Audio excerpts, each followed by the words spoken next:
Today, we are going to talk about how to use the school-wide scholar-led conference Excel file. Left-click the Mr. Eeks example tab at the bottom of the Excel file. This page is an example of what the sheet will look like for each teacher.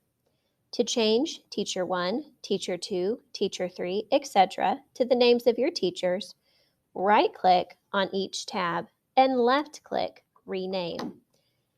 Type the name of the teacher on the tab. Repeat this process until every classroom teacher has their own tab.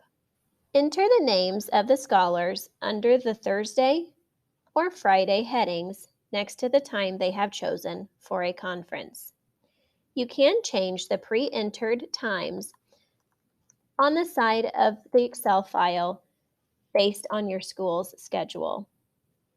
Enter any notes under the Notes Thursday and Notes Friday headings.